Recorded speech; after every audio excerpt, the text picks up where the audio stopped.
भाई सिंहपुरा गांव में गरीबा के घर दलिता के घर है वो तोड़ना चाहे सरकार है प्रशासन।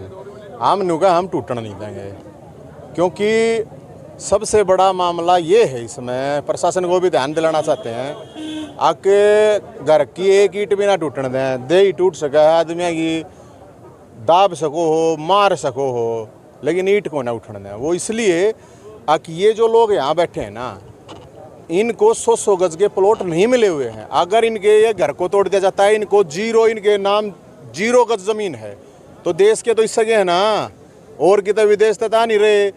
पंचायत का इशू है, पंचायत की जमीन है, सरपंच ने रेजुलेशन पास करके, यो सरपंच रहा, रेजुलेशन पास करके नु कह रखिए भाई ये हमारे आदमी है या जमीन है, इसमें किसी ने इंटरफेयर करने की जरूरत नहीं है। अब सरकार ने कहा हाई कोर्ट का आदेश है, तो हाई कोर्ट का आदेश SYL पर भी तो है, सुप्रीम कोर्ट का, जो तो हाई कोर्ट का आदेश है।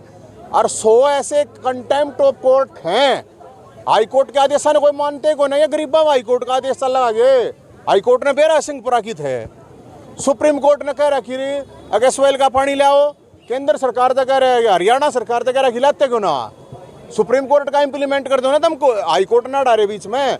अगर इनके ये मकान टूटते हैं, इनके नाम 0 गज जमीन हो जाएगी। और ये इससे पहले, ये आज के नहीं 70 साल के हैं, ये कोई थोड़ी आ रहे हैं, पाकिस्तान तक ना आ रहे। ये पाकिस्तान से आए हुए लोगों को भी जमीन मिली हुई है, जगह मिली हुई है।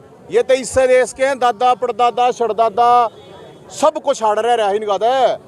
तो किस लिए टूटे हैं? आज उप मुख्यमंत्री साहब आ रहे हैं, तो उनके सामने इन लोगों को लेकर आ रहे हैं, अगर भाई ये घर तोड़ने लग रहा है प्रशासन, देख लियो हम ना टूटने दें घर कति एक भी। तो प्रशासन को ये बताना आए हैं, दिखाना आए हैं, आखिर ये आदमी पाकिस्तान का दिखा है, कोई साइन मत है, कोई सा ना पाकिस्तान का। और जब सरकार ने मानना है कि गरीब हैं और दलित हैं और हम दाब देंगे, हम तोड़ देंगे, तो सरकार ने तोड़ गेर दे ही तोड़ देंगे सरकार की, हम भी बहुत देखो ना। बता, मैं सिंहपुरा गांव से हूँ और हम पूरा गांव उठ के आए, आसपास के लोग भी आए, हमारे घर तोड़े जा रहे हैं जी। अवैध कब्जा बताकर उनको तोड़ा जा रहा है। हाई कोर्ट का ऑर्डर बता रहे हैं कि हाई कोर्ट का ऑर्डर हमारे को नोटिस दे रहे हैं, बार 29 तारीख को नोटिस आया, अब कल का 3 तारीख का फिर से नोटिस दिया है। जो भी आते हैं पार्टी के, कोई भी बलराज कुंडू आया है या बलराम ये जो दंगी आया है, आश्वासन देकर चले जाते हैं जी कोई कुछ नहीं होगा, आपके घर नहीं टूटेंगे। हमें मिला है साथ हमारे गांव के सरपंच का जी, पूरा वो करें कि हम बिल्कुल भी नहीं टूटने देंगे। नवीन भाई जय हिंद का भी हमारा पूरा सपोर्ट कर रहे हैं जी, वो करें कुछ भी हो जाए मैं आगे आ जाऊंगा। ठीक है, मकान है जी 11 और सारे दलित समुदाय से, SC BC कैटेगरी से हैं जी। कोई भी नौकरी नहीं है जी सरकारी के घर में कि भी अपना घर दोबारा से बसा सके। बच्चों के एग्जाम चल रहे हैं जी, वो बिल्कुल भी पढ़ नहीं पा रहे हैं। माहौल इतना हो गया है जी, पूरा दिन गलियों में खड़े रहते हैं कि उसमें कि भाई डर हो रहा है कि भाई तोड़े जाएंगे। हम अपने अधिकारों के लिए जी डिप्टी CM से यहाँ अनुरोध करने आए और हमें विश्वास हो कि हमारी सुनेंगे। उनको लगेगा कि दर्द है कि भाई बच्चे कहाँ जाएंगे, घर से बेघर कर रहे, छोटे छोटे बच्चे हैं। और 2 परिवार की रंजिश में जी ये काम हो रहा है। 2 चाचा ताऊ के हैं, जाट समुदाय से हैं, ये रंजिश में हो रहा काम। उनका RTI लगाई थी, हमारे को कानून की समझ नहीं थी, हमारे भी नाम लिखवा दिए कि ये भी हैं अभी पंचायती जमीन में। ये देखो जी, गांव की जो जमीन होती है, गांव से ही तो गांव में ही बसेंगे आदमी, कोई बाहर से तो जमीन लेके आएगा नहीं, कोई बाहर से कहाँ आएगा जमीन लेके। और जिस सरपंच ने ये प्लाट काटे थे 25 साल हो चुके हैं उसको गुजरे भी जी, और 25 साल वो राज करके चला गया है। पंचायती जमीन का मतलब क्या होता है जी, गरीब आदमी कोई तो दी जाएगी वो, और क्या जो बिल्कुल संपन्न परिवार से उनको दी जाएगी। कहाँ जाए हम? हमारे जी 50-60 साल से जी आए हैं जी, बिल्कुल पूरी। और डिप्टी CM से अनुरोध करते हैं, अपील करते हैं कि हमारी सुने वो, और हमें विश्वास है कि वो हमारी सुनेंगे पूरी।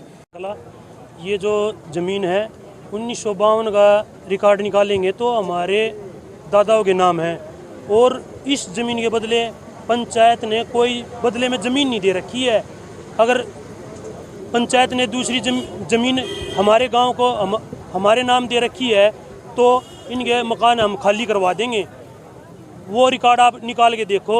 और ये 50 साल से वहाँ पे रह रहे हैं, तो इनको किस लिए बेदखल किया जा रहा है? कितने रास्ते में नहीं अटते, ये 27 फुट का रास्ता है। हम उप मुख्यमंत्री साहब से मिलने आए हैं और इनसे यही गुहार करते हैं कि इन गरीब आदमियों को यहाँ पे बसाया जाए, क्योंकि इनके पास और इसके सिवा कोई जगह नहीं है जहाँ पे ये रह सकते हैं। अब 2 जवान लड़कियों की शादी भी है, अगर इनके मकान तोड़ देंगे तो ये कहाँ पे तो शादी करेंगे, मकान बनाएंगे या लड़कियों की शादी करेंगे। हाँ 11 घर का। ये देखो ये एक सरपंच की वजह है और एक लंबरदार है। सरपंच ने तो चलो कर दिया था केस, वो तो पेंडिंग पड़ा था ऋषिपाल।